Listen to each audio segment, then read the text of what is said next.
ఆదిలాబాద్ మా ప్రతినిధి జోషి మనకి అందుబాటులో ఉన్నారు. ప్రధానంగా చూసుకుంటే అక్కడ రేవంత్ రెడ్డిపై జోగురామన్ చేసినటువంటి వ్యాఖ్యలపై రాష్ట్ర నాయకులు కంది శ్రీనివాస్ రెడ్డి స్పందించినటువంటి పరిస్థితి. ఆయన ప్రధానంగా ఉరేసుకుంటానన్నటువంటి వ్యాఖ్యలపైన ధీటుగానే స్పందించి ఆయన చురకలు కూడా అంటించారు. ఉరితాడు సిద్ధంగా ఉంచుకోవాలంటూ కూడా జోగురామన్కు ఆయన వ్యంగ్యంగా సమాధానం చెప్పినటువంటి పరిస్థితి. జోగువారి గత ఛాలెంజ్లపై కూడా ఆయన వ్యంగ్యాస్త్రాలు వేసి ఒకసారి గుర్తు చేసినటువంటి ప్రయత్నం చేశారు. ఎన్ని వందల సార్లు ఉరివేసుకుంటామంటూ జోగురామన్పై ఆయన సూటి ప్రశ్న వేశారు. మతి భ్రమించి మాట్లాడుతున్న జోగురామన్ రాజకీయ చాప్టర్ క్లోజ్ అయిందంటూ కూడా ఆయన విమర్శలు చేసినటువంటి పరిస్థితి. రాబోయే ఎన్నికల తర్వాత పారిపోయేందుకు సిద్ధంగా ఉన్నారు జోగురామన్ అంటూనే ఇక ఇన్నేళ్లలో ఎన్నో మార్లు ఛాలెంజ్ చేశారు, ఎన్నో ఛాలెంజ్లు చేశారు, కానీ ఒక్కడు కూడా నెరవేరినటువంటి పరిస్థితి. జోగురామన్ వాటికి కట్టుబడి ఉంటే 100 సార్లు ఉరివేసుకోవాలంటూ కూడా ఘాటైనటువంటి విమర్శలు చురకలు అంటించినటువంటి పరిస్థితి కనిపిస్తూ ఉంది. దీనికి సంబంధించినటువంటి పూర్తి అప్డేట్స్ ఏంటి జోషి చెప్పండి.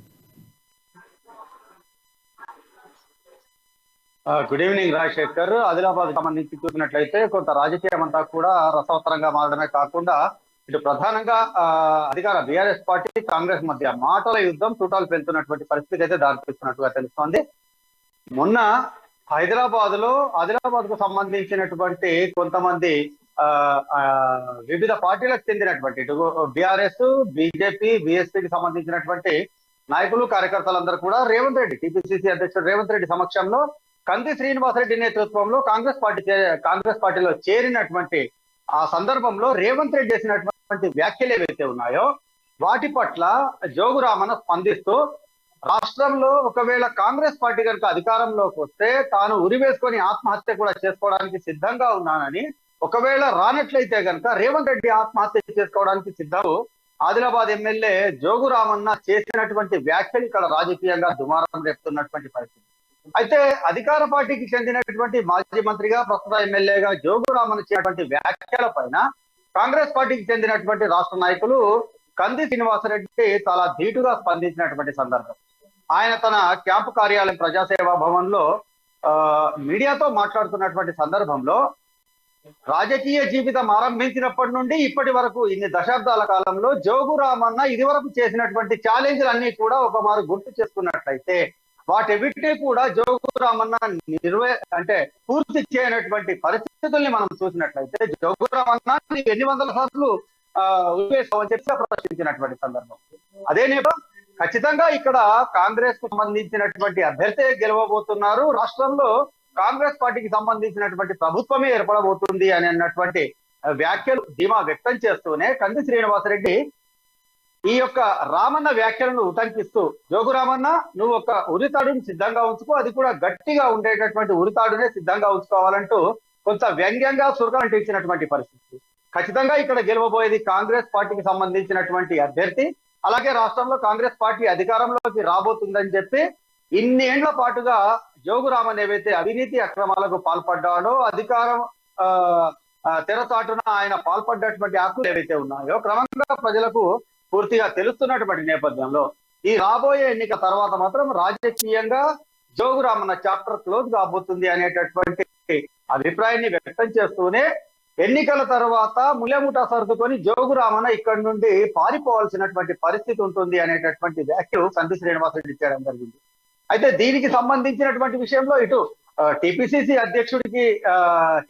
అధ్యక్షుడి పైన జోగురామన్న వ్యాఖ్యలు చేసేటటువంటి స్థాయి కాదు అనేటటువంటి విషయాన్ని ఇక ఒక స్థాయిలో ఉన్నటువంటి జోగురామన్న విస్మరించిన పరిస్థితి. ఎందుకంటే పలు సందర్భాల్లో బీఆర్ఎస్ అధికార పార్టీకి చెందినటువంటి వాళ్ళందరూ కూడా ఇటు వాళ్ళ అధినాయకుడు కేసీఆర్ పైన కావచ్చు, కేటీఆర్ పైన కావచ్చు, పలు వివిధ పార్టీలకు చెందినటువంటి వాళ్ళు ఏవైనా వ్యాఖ్యలు చేసినటువంటి నేపథ్యంలో మీ స్థాయికి తగ్గ వ్యాఖ్యలు చేయాలి, విమర్శించే స్థాయి మీది కాదు, కేటీఆర్ ని విమర్శించే స్థాయి మీది కాదు అని నీతి వాక్యాలు పలికినటువంటి బీఆర్ఎస్ కు చెందినటువంటి నాయకులు, ప్రజాప్రతినిధులందరూ కూడా ఇప్పుడు టీపీసీసీ అధ్యక్షుడిగా ఉన్నటువంటి వ్యక్తి పైన ఈ విధంగా వ్యాఖ్యలు చేయడాన్ని బట్టి చూస్తే అంటే వాళ్ళు చేస్తే ఒప్పు, మిగతా వాళ్ళు చేస్తే తప్పు అన్న చందంగా ఉంది అనేటటువంటి పెదవి విరుపులు అయితే ఇక్కడ మనకు స్పష్టంగా తెలుస్తున్నాయి స్థానికంగా. అంటే రాబోయే రోజుల్లో ఈ యొక్క బీఆర్ఎస్ పార్టీకి చెందినటువంటి ఈ ప్రజాప్రతినిధులు కావచ్చు, ఎమ్మెల్యేలు కావచ్చు, వీళ్ళు చేస్తున్నటువంటి ప్రధానంగా పలు సందర్భాల్లో మనం చూసినట్లయితే ఆదిలాబాద్ ఎమ్మెల్యే జోగురామన్న ఎప్పుడెప్పుడైతే అసహనానికి, అసంతృప్తికి గురవుతూ ఉంటారు, ఈ విధమైనటువంటి వ్యాఖ్యలు చేయడం ద్వారా స్థానిక ప్రజలలో ఆయన చులకనవుతున్నట్టుగా మనకు క్రమంగా తెలుస్తున్నటువంటి పరిస్థితి. గతంలోనూ ఇదే విధమైనటువంటి పద్ధతి ఉన్నటువంటి నేపథ్యంలో స్థానికంగా అంటే బీఆర్ఎస్ పార్టీకి చెందినటువంటి శ్రేణుల నుండి కూడా ఒక రకమైనటువంటి భిన్నాభిప్రాయాలు వ్యక్తమైనటువంటి నేపథ్యంలో ఆయనకు ఆ తర్వాత కొద్ది రోజుల పాటు మీడియాకు దూరంగా ఉన్నటువంటి పరిస్థితుల్ని జోగురామన్న బహుశా విస్మరిస్తున్నట్లుగా మనం అర్థం చేసుకోవాల్సినటువంటి పరిస్థితి. అయితే స్థాయికి తగ్గ వ్యాఖ్యలు చేయాలన్నటువంటి నీతి అందరికీ వర్తిస్తుంది అన్నటువంటి కోణంలో ఆలోచిస్తే మాత్రం కాంగ్రెస్ పార్టీకి చెందినటువంటి రాష్ట్ర నాయకులు కంది శ్రీనివాసరెడ్డి స్పందన అనేటటువంటిది అధికార పార్టీకి దీటుగా ఉంది అనేటటువంటి అభిప్రాయం అవడమే కాకుండా రాబోయే రోజుల్లో ఇక్కడ ఖచ్చితంగా కాంగ్రెస్ పార్టీకి చెందినటువంటి అభ్యర్థి గెలుపు, అలాగే రాష్ట్రంలో కాంగ్రెస్ పార్టీ ప్రభుత్వం ఏర్పడనేటటువంటి అభిప్రాయాలు క్రమంగా జనాల్లో కూడా బలపడుతున్నటువంటి పరిస్థితులకు దారితీస్తున్నటువంటి నేపథ్యం రాజశేఖర్. మన కామెంట్స్ చూసుకుంటే మనం ఏదైతే ఆదిలాబాద్ నుంచి చాలామంది కార్యకర్తలు జాయిన్ అయినటువంటి పరిస్థితి రేవంత్ రెడ్డి సమక్షంలో, అలాగే కంది శ్రీనివాసరెడ్డి నాయకత్వంలో అక్కడ జాయిన్ అయినటువంటి పరిస్థితి. మొత్తానికి అక్కడ చేసినటువంటి కొన్ని కామెంట్స్ కూడా మనం రేవంత్ రెడ్డి ప్రధానంగా కూడా చేశారు. జోగు రామన్న కాదు జోకుడు రామన్న అంటూ ఆయన సాక్షాత్తు సీఎం కేసీఆర్ ఆయన పనికరమైనటువంటి వ్యక్తిగా పక్కన పెట్టేశారు, మంత్రి పదవి నుంచి తప్పించారని చెప్పినటువంటి వ్యాఖ్యలు కూడా చేశారు. అది కొంత ప్రభావం చూపే అవకాశం ఉందన్నటువంటి ఒక ఆందోళనతోనే ఇలాంటి కామెంట్స్ చేస్తారని మనం భావించవచ్చు అంటారా? ఎస్ రాజశేఖర్, ఖచ్చితంగా అటువంటి విషయాన్ని మనం పరిగణలోకి తీసుకోవాల్సిన అవసరం ఉంది. ఎందుకంటే గతంలో జోగురామన్నకు 2014 ఎన్నికల తర్వాత ఏదైతే అటవీ బీసీ సంక్షేమ శాఖలకు చెందినటువంటి మంత్రి పదవి అమాత్య పదవి దక్కినటువంటి నేపథ్యంలో సరే స్థానికంగా ఆయనకు అనుకూల శక్తులు ఉండొచ్చు, ప్రతికూలమైనటువంటి వ్యక్తులు కూడా ఉండొచ్చు. రాజకీయం అన్న తర్వాత అన్ని రకాలైనటువంటి అభిప్రాయాలకు సంబంధించినటువంటి కోణాలకు సంబంధించినటువంటి విషయాలు ఉంటాయి. ఆ విషయాన్ని పక్కన పెడితే కేవలం మున్నూరు సామాజిక వర్గానికి సంబంధించినటువంటి వ్యక్తిగా మాత్రమే ఈయన పరిగణలోకి తీసుకున్నారు. అది కూడా గంగుల కమలాకర్ లాంటి వాళ్ళు ఉన్నప్పటికీ కూడా మిగతా అంటే రాష్ట్రంలో మున్నూరు సామాజిక వర్గానికి చెందినటువంటి చాలా మంది ఎమ్మెల్యేలు ఉన్నప్పటికీ కూడా కేవలం జోగురామన్నకు మాత్రమే మంత్రి పదవి అమాత్య పదవి ఇవ్వడానికి ప్రధాన కారణం ఏంటి అని అంటే ఈయన వాళ్ళ ఏవైతే సైగలతో ఈయన నడుచుకుంటారు అనేటటువంటి అభిప్రాయం. అంటే వాళ్ళు లేవమంటే లేవడం, కూర్చోమంటే కూర్చుంటారు అనేటటువంటి కోణంలో ఆలోచించి మాత్రమే కేసీఆర్ జోగురామన్నకు అమాత్య పదవి ఇచ్చారు తప్ప అంతకు మించినటువంటి అర్హత ఈయనకు ఏ విధంగానూ లేదు అన్నటువంటి అభిప్రాయాల పట్ల వ్యక్తమైనటువంటి సందర్భం. అయితే ప్రస్తుతం ఇప్పుడు చూసుకున్నట్లయితే ఈయనకు మంత్రి పదవి ఇచ్చినప్పటికీ కూడా అనుకున్నటువంటి స్థాయిలో ఈయన పనితీరు మెరుగుపడలేదు, ఈయన చెల్లని రూపాయి కాబట్టి మంత్రి పదవి ఇవ్వలేదు అనేటటువంటి కోణంలో రేవంత్ రెడ్డి ఏవైతే వ్యాఖ్యలు చేశారో, రేవంత్ రెడ్డి వ్యాఖ్యలు కేవలం ఈ వారు హైదరాబాద్ లో చేసినటువంటి వాటికే పరిమితం కాదు. స్వయంగా ఆదిలాబాద్ గడ్డపైకి వచ్చినటువంటి సందర్భంలో కూడా రేవంత్ రెడ్డి జోగురామన్నను జోకుడు రామన్నగా అభివర్ణించినటువంటి నేపథ్యం గతంలో చూసినట్లయితే.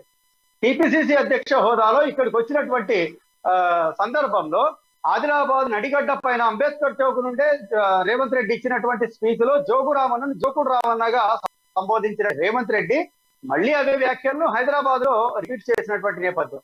అయితే అప్పుడు స్పందించినటువంటి జోగురామన్న స్వయంగా తన నియోజకవర్గ కేంద్రంలో ఆదిలాబాద్ జిల్లా కేంద్రం నడిబొట్టున నిలబడి సంబోధించినటువంటి పదాల పైన స్పందించినటువంటి జోగురామన్న ఇప్పుడు ఎందుకు స్పందిస్తున్నారు అనేటటువంటి ఒక ప్రశ్న కూడా తలెత్తుతున్నటువంటి నేపథ్యం.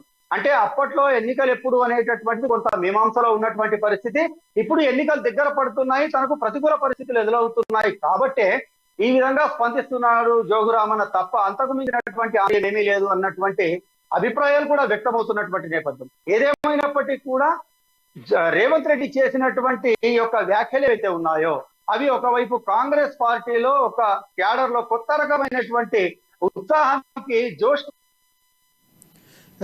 ఇంకొకటి ప్రధానంగా చూసుకుంటే సమయం సందు దొరికింది కదా టీపీసీసీని, ఆయన ఏదో నన్ను మాట అన్నారు కాబట్టి ఈ సమయాన్ని సద్వినియోగం చేసుకోవాలి, విమర్శిస్తే మనం వార్తల్లో ఉంటాం, కొంచెం పాపులారిటీ సంపాదించవచ్చు, హైలైట్ అవ్వచ్చు అన్న ఉద్దేశంతో కూడా ఇలాంటి రకమైనటువంటి కామెంట్స్ ఖచ్చితంగా సవాల్ విసిరే ప్రయత్నం ఆయన చేశారనుకోవచ్చు మనం.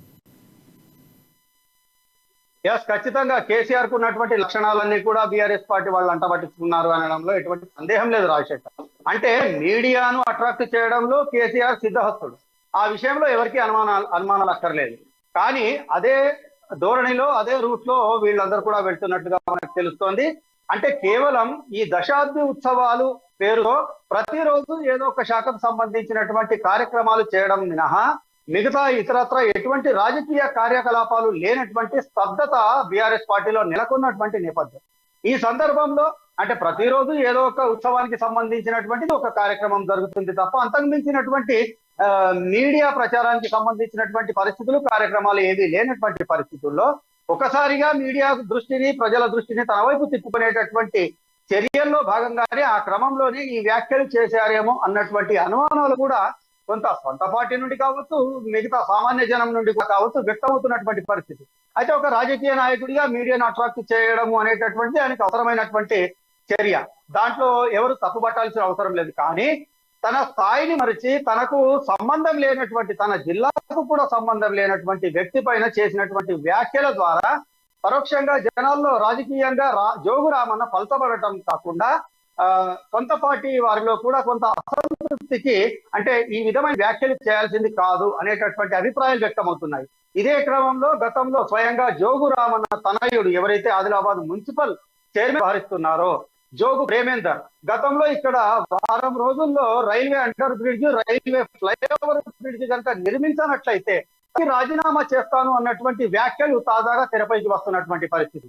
అంటే తనయుడు తండ్రి ఇద్దరు కూడా వాళ్ళు ఛాలెంజ్లు చేయడం వరకు మాత్రమే పరిమితం అవుతారు తప్ప వాటిని నిలబెట్టుకునేటటువంటి క్రమంలో ఎప్పుడు కూడా వీళ్ళు ముందుకు వెళ్ళరు అనేటటువంటి అభిప్రాయాలు తాజాగా ఈ యొక్క వ్యాఖ్యలు వినిపిస్తున్నటువంటి పరిస్థితి. చూడాలి రాబోయే రోజుల్లో ఇక్కడ కాంగ్రెస్ అభ్యర్థి అలాగే రాష్ట్రంలో కాంగ్రెస్ కు సంబంధించినటువంటి ప్రభుత్వం ఏర్పడితే మాట నిలబెట్టుకొని జోగురామను ఉరివేసుకుంటారా, లేకపోతే శరమామూలుగా 2009 ఎన్నికల తర్వాత స్వయంగా తన సొంత మండలం జైనత్లోని లక్ష్మీనారాయణ టెంపుల్లో ఏదైతే నేను చచ్చిపోతే గనక నా శవం పైన టీడీపీ కండువానే ఉండాలి తప్ప వేరే కండువా ఉండడానికి వీల్లేదు, నేను పార్టీ మారను అని చెప్పి ఆ తర్వాత రెండు పార్టీలు మరి ఇప్పుడు రెండో పార్టీలో కొనసాగుతున్నటువంటి ఛాలెంజ్ గానే ఇది చూడాల్సినటువంటి పరిస్థితి. రాజశేఖర్.